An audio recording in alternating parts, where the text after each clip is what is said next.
Good morning on this Monday, March 22nd, 2021. Let it be known we have a very good show for you this morning. Of course, we're going to start with the news, but we're looking forward to our special guest this morning. We have two special guests. Ursula Battle, an accomplished playwright and a writer for the Baltimore Times, will join us briefly this morning, and Talia Fox, the CEO of, and I'm not going to say this right, y'all, KUSI or KUSI Global Incorporated. Is KUSI. She's going to tell me how to say it correctly. But first, let's bring on our president and CEO, Dr. Benjamin F. Chavis Jr. Good morning, Dr. Chavis. Good morning, Stacy. And on behalf of the National Newspaper Publishers Association, we welcome all of our viewers from across the United States and throughout the world. The Black press is alive and well. We had Black Press Week 2021 last week. Just want to salute all of the 230 African-American owned newspapers and media companies who are members of the NNPA. And we appreciate that Monday through Friday, Stacey, with your help and leadership, we not only deal with the headlines, but we let it be known what's going on in Black America. Absolutely. And good morning to David Youngblood, Joni King, and all those watching this morning. Let's get to the news, Dr. Chavis. The ACLU of Texas has launched its Systemic Equality Agenda. According to the Houston Forward Times, the agenda is a multi-year racial justice agenda that will serve as the organization's advocacy roadmap to help dismantle laws and practices that exclude and harm Black people and other communities of color. The ACLU of Texas is currently already working to advance the priorities in the agenda, including pushing for police reform in Dallas and Houston through two major policing reports, and supporting the George Floyd Act at the 87th Texas legislature. The Houston Forward Times reports that other efforts will focus on examining patterns of inequity and recovery following the devastating winter blackout of 2021 and pushing for storm financial relief, especially in under-resourced communities through the POWER Act, which is providing ongoing water and energy resources to Texas consumers. So the ACLU is trying to really assist those of color and the underserved in Texas, Dr. Chavis. Oh, absolutely. And to the extent to which the ACLU is successful in Texas, this will impact other states in the United States, particularly in those states where there are large concentrations of African Americans. There's gross, one of the things that happens with systemic racism is systemic inequities, systemic inequalities. And we have to overcome these inequities and inequalities in the courts, in street protests, in corporate America. It's across the board. But we think that this initiative by the American Civil Liberties Union, the ACLU in Texas, will be meaningful and impactful, and hopefully will serve as a model for the rest of the nation. Yeah, absolutely. And DC Mayor Muriel Bowser has decided to relax some coronavirus restrictions along with her counterparts, Maryland Governor Larry Hogan and Virginia Governor Ralph Northam, despite the ongoing presence of the pandemic in the city due to virus numbers trending in the right direction. According to the Washington Informer, Mayor Bowser announced alterations to phase 2 regulations governing the district's operations during the pandemic. Mayor Bowser said the restrictions change comes as the COVID metrics improve in the city. Mayor Bowser, Governors Hogan and Northam are keeping mask mandates in place as they loosen restrictions, unlike their counterparts in Texas, Mississippi, Connecticut, Arizona, and West Virginia. All three have said as the coronavirus metrics continue to trend in positive directions, more restrictions will be suspended. So DC residents really can start getting back to some semblance of normal, Dr. Chavis. Right, but DC residents must keep their mask on. I think that what the mayor and the two governors in Maryland and Virginia respectively have done is good, but they're also ensuring and requiring people to keep their mask on. So even if as they relax the restrictions to phase 2, I think it's very important.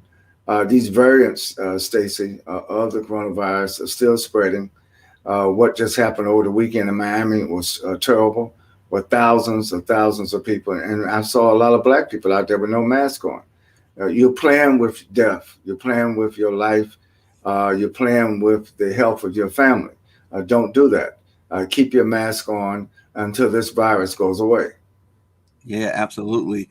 Dr. Chavis, you're right. They are playing with death, and it's not a joke.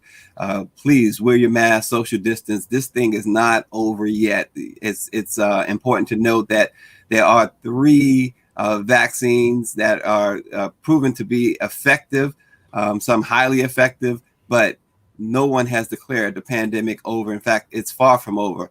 And Dr. Chavis, as we move forward, let us bring on our next news topic. She's here to talk briefly with us. She's Ursula Battle of the Baltimore Times. She's Ursula Battle, the playwright, the award-winning playwright and recipient and recognition of National Women's History Month. The Patapsco River chapter of the Lynx honored her this past weekend at the 18th Annual Women in Arts Talent Showcase. Good morning, Ursula Battle. Good morning, Stacy, and good morning, Dr. Chavis. Good morning, Sister Battle. Congratulations, and we thank you for your leadership and for your outstanding creative genius. Thank you so much. Thank you. I appreciate that. So, Ursula, the organization honored you with this year's national theme, Valiant Women of Freedom, Refusing to Be Silent.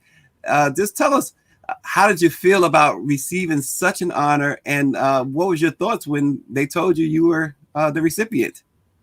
Well, I was, first of all, I'm honored, and I can't answer that question without first giving God the praise, because without him, it wouldn't come to fruition. So every time I get an honor, it gives me an opportunity to give God praise. And so I thank God for even putting me in a position to receive such a prestigious honor. So I had to say that first. But of course, I'm excited. Again, I'm honored. I don't write plays for any recognition. I do it because I believe that's the gift that God gave me, to be able to utilize a vehicle in which I can encourage and uplift people and bless people through my writing. And so I'm just doing what I believe I'm called to do. So I don't do it to be honored, but when you are honored, of course, it makes me feel happy. It makes me feel proud of my work. And I just praise God, and I thank this outstanding organization for highlighting and showcasing my work, along with the work of just a plethora of talented women during Women's History Month. That's just outstanding. Well, and she does also, Dr. Chavis, she does outstanding work writing for the Baltimore Times. People have to read the Baltimore Times and read Ursula's her writings, her columns. She does a fantastic job there as well. Absolutely. We want to give a shout out to Joy Bramwell, the publisher of the Baltimore Times and a member of the National Newspaper Publishers Association. And Sister Battle, your writings are also very encouraging. What would you say, Sister Battle, to young writers who are looking for a career as possible playwrights and other forms of journalism? I think James Baldwin was a close friend of mine. He used to tell me all the time that the pen is mightier than the sword. Yes, it is. Yes, it is. And I'll just say this. It is certainly mightier than the sword. I would agree with that. You can just bring about so many different changes through writing. You can really make a huge contribution. A lot of people don't really understand that. I remember from my days at the Afro-American newspaper, that was my first journalism job. And Dr. Chavis, I used to run you down and interview you all the time. Yes. Right up there. And I'll just say this, that was my first reporting job. And even though I would say, you're not making $1 million, the experience was invaluable. The Afro-American newspaper opened up a lot of doors for me in terms of contact. They allowed me to get my feet wet and the experiences that you get as a reporter, particularly a young reporter, you carry with you for the remainder of your life. It puts you in front of people that you maybe otherwise wouldn't have had an opportunity to meet. And I believe that my experience at the Afro-American newspaper, my experience with the Baltimore Times, has put me in a position where I can write stage plays. I mentioned to Stacy earlier, I'm working on my first book. And so oftentimes I'm able to glean on the experiences that I've gotten as a reporter and draw on those experiences and be able to utilize them in writing other things. So again, I started out in journalism. I'm still working in journalism, but you're able to channel those experiences in other ways, whether it's writing plays, writing film scripts, and what have you. The journalistic experience gives you an opportunity to do other things. So to the young writers that are just entering into this particular profession, I would say, don't necessarily look at the pay, look at the experience and take the opportunity and run with it, because there's so many different avenues of opportunity that are opened up through journalism, particularly That's the Black. very good advice. Very good advice. And of course, we also give a shout out to Dr. Draper, who's the current publisher of the Afro, also a member of the board of directors of the National Newspaper Publishers Association. You stand as a shining example, Sister Battle, and I'm sure it's going to encourage another generation of excellent Black women writers. Yeah, absolutely. And Ursula, we will continue to follow you. Real quick, Ursula, how can people find out what is your latest play, what you're working on? Is there a website? Yeah, they can actually go to my website, battlestageplays.com. And I just want to also just give a shout out to my family, my friends, and all of the wonderful supporters who continue to support our shows time and time again. And to the wonderful best director in the universe, Dr. Gregory William Branch. Dr. Branch is the Director of Health and Human Services for Baltimore County, but he's also an outstanding director who could probably be on Broadway somewhere directing, but he chooses to remain in Baltimore and to share the outstanding talent that he has. And so I just wanted to highlight him as well, because he makes me shine. So Great. Well, thanks again, Ursula. Ursula Battle, playwright extraordinaire and a journalist with the Baltimore Times. Thanks so much. Thanks for having me. Thank you. Joining us now is a transformational leader, Talia Fox. Talia, she's going to tell us the name of her company, KUSI Global Incorporated. Good morning, Talia Fox. Good morning, Stacey Brown, and good morning, Dr. Chavis. Sister Fox, good morning, and thank you for your leadership. Thank you. Thank you for your leadership. I love Black news that matters, news you can use. I love that tagline, because this is what this is about, and we need this more than ever. The name of my company is KUSI Global. There you go. We actually go into organizations and we change culture, and so we'll talk a little bit more about that as we get into some of our questions. But good morning. So happy to be here. Yeah, it's so happy to have you. We know you work hard to educate others on the pressing issues of equity. Tell us about that, because you're a strong, powerful voice for women. Can you tell us exactly what you do there and how you are able to help others, especially other women of color? Absolutely. So what I do, I'm going to tell you a little bit about what I do, and then I'll tell you a bit about who I am. So I'm an executive leadership strategist. I work with the top levels, some of the most, highest levels of leadership in our country, throughout the government, throughout the private sector. And the goal is to elevate the mind, to touch the heart, and to inspire action.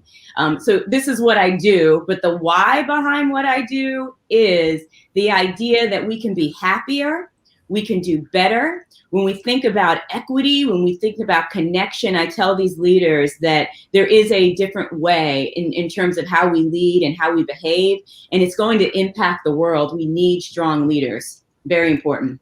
Yeah, absolutely. Achieving sustainable representation must go beyond the hire. I know that you're a big champion of that, to achieve true equity, inclusion, and belonging. Talk about that, going beyond the hire itself. So there are two things you need to do, or we need to do, organizations need to do, in order to achieve and look at this systemic racism. It's a system, right? So the reason why we call it systemic racism, because it's baked into the bread of what we do, of how we see the world.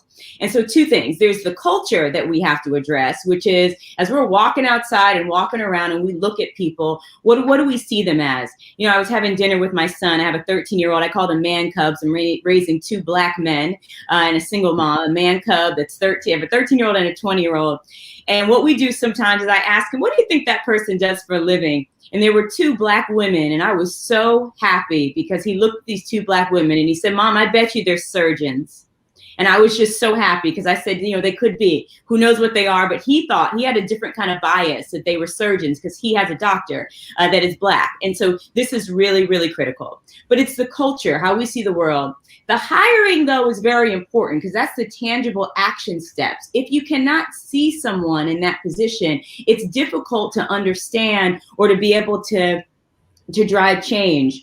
What's critical about that, let me just say this really quickly, is that even in our Black community, right? And I've watched CEOs that are Black, VPs that are Black, where they also don't see the next hire as being a Black woman, as being a Black man, because they're under the same system that we've all been raised around. And so we all are looking to change this model of what does leadership look like? What does value look like? What does success look like?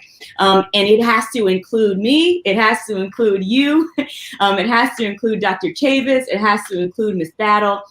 All of these things must be a part if we are going to actually look into the system. Very, very critical.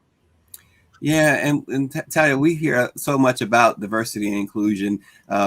There have been positions created, the oversight for director, diversity and inclusion. But what must that diversity and inclusion department contain? Absolutely. So some good things are happening. A lot of organizations are hiring chief diversity officers.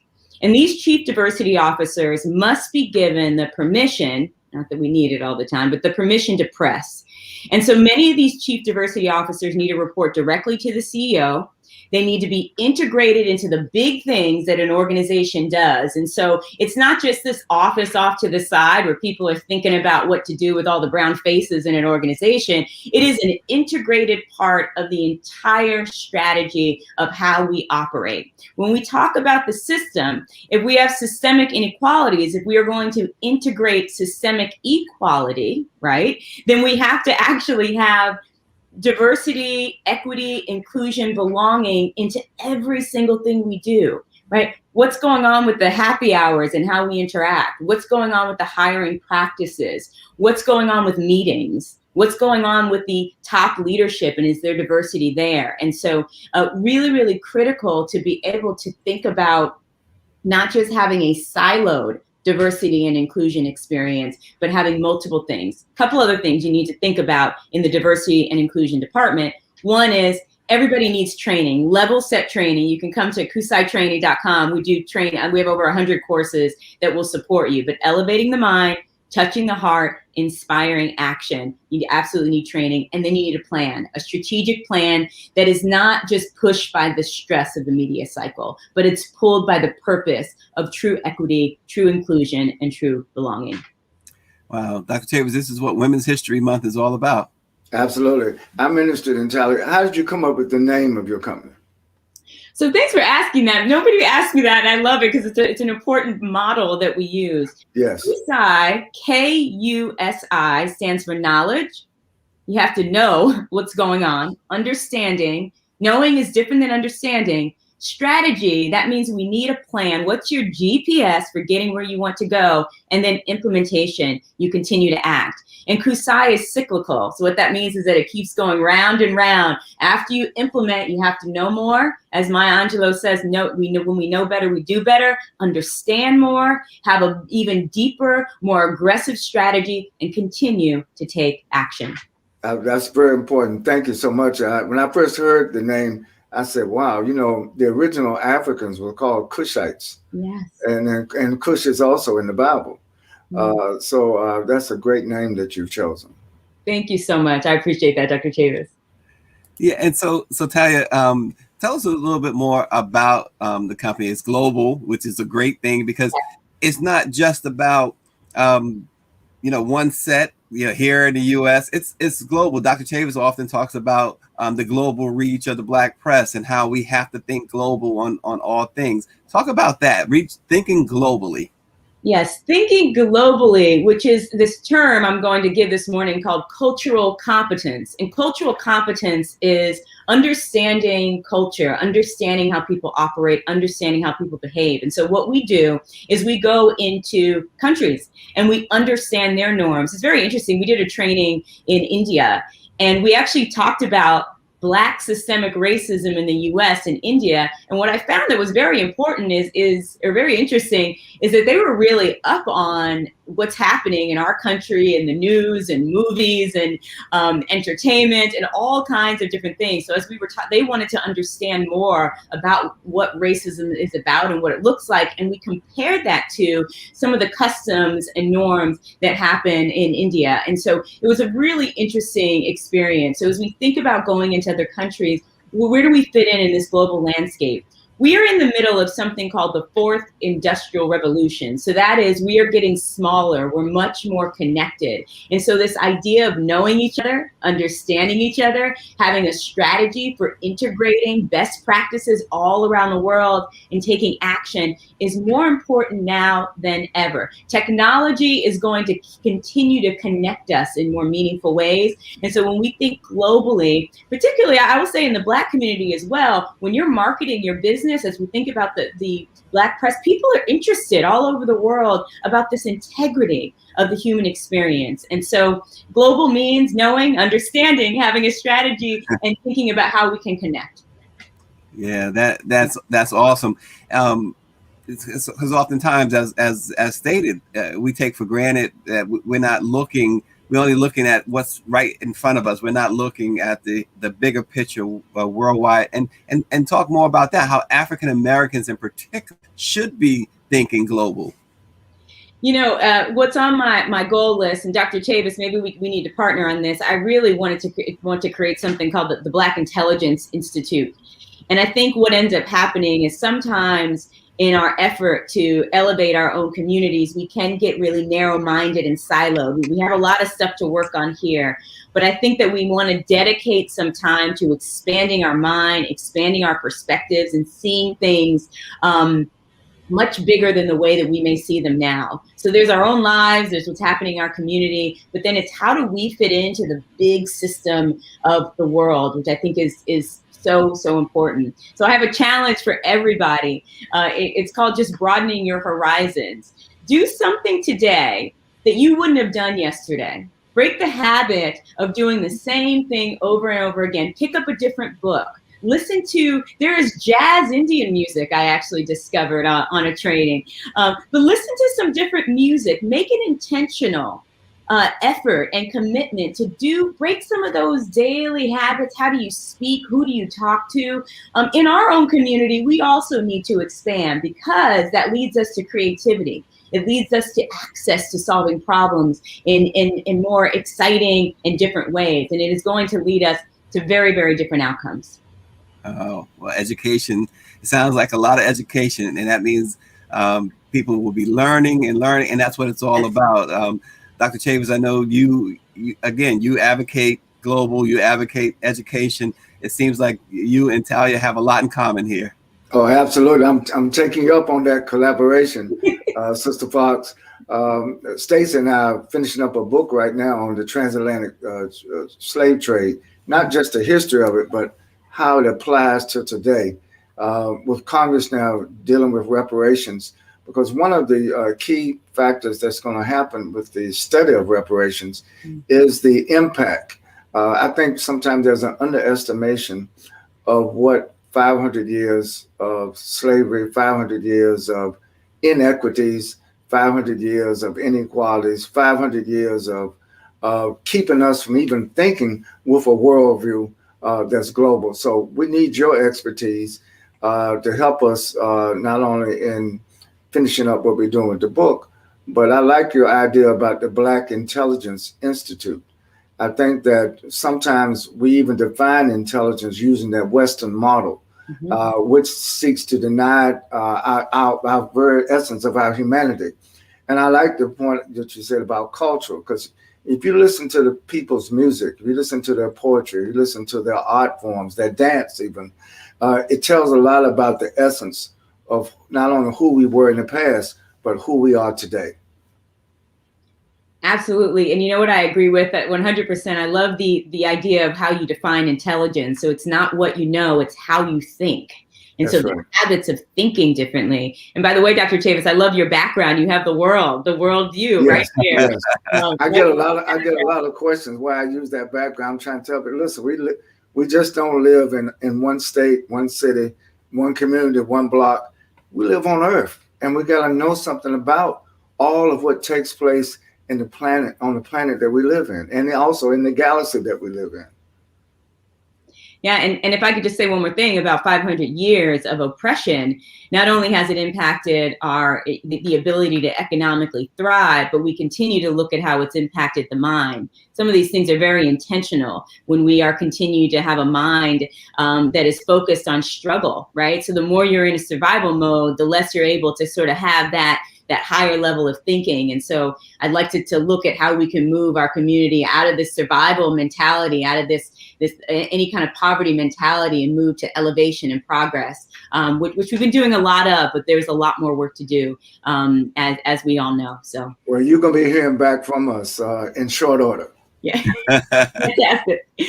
Talia, tell me something. Tell us something, I should say. Who or what inspired you? Because there's a lot there, and you mentioned you have two boys. Where did you gain your inspiration from? Well, I will tell you, I'm honored to be here because my family in Bed-Stuy in Brooklyn had the Daily Challenge in the New York Recorder. So they were part of the Black press. And my great grandmother, the Glenora Watkins, she wrote a piece. She was the Black Mrs. Whistledown, if you all have watched Bridgerton, where she wrote Socially Yours.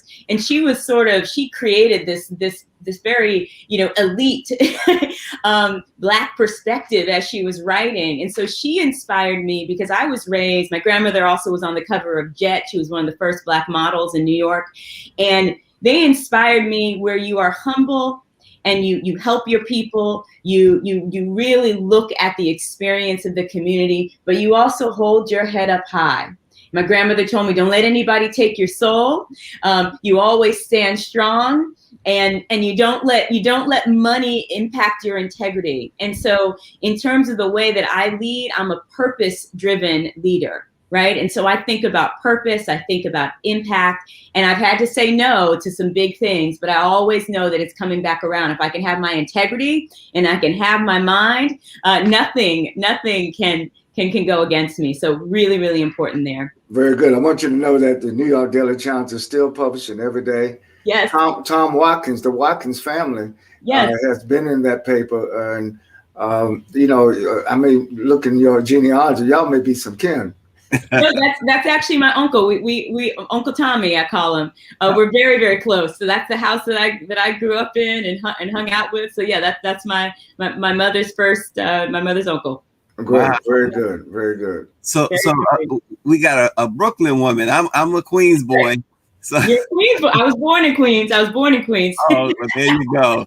There you go, Dr. Chavis. I'm gonna throw it to you for your last your closing thoughts, and we thank you so much, Talia Fox. Dr. Chavis? Well, I just want to salute Talia Fox and all of the Black women who are entrepreneurs, who are not only intellectual giants in their worldview, but who care about and give back to the community.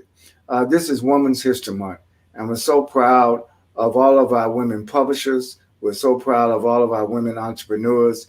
And when we hear not only the goal and objectives of Talia's business, we get an insight of why we need to take greater attention. We need to pay greater attention to what women not only have to say, but what women do and how they do it. I think men around the world can learn a lot from women. And that's the purpose of Women's History Month, to celebrate our progress, to celebrate our genius, and to celebrate our forward looking. And I like what she said about not just being in the survival mode. We have to certainly overcome the evils of systemic racism, but we have a higher calling, and that is to manifest in all greatness, with all excellence, all of that which God has blessed us. We are a blessed people, not a cursed people. So thank all the participants, and thank Sister Fox. We're going to be back in touch about that collaboration. Yeah, absolutely. And thanks again, Talia Fox. Our Women's History Month shout out today is Lisa Price. Born on May 18th, 1962, Lisa Price is a beauty entrepreneur who built her multi-million-dollar hair and skincare product line called Carol's Daughter out of nothing but a dream in a kitchen. During her childhood, she says she remembers the smell of soap her grandmother made at their Brooklyn home. Lisa Price says she found success in part by refusing to strive for impossible perfection and instead embracing the good times and the bad. She has said, we think we have to be perfect. We think we have to get it all done, but we don't.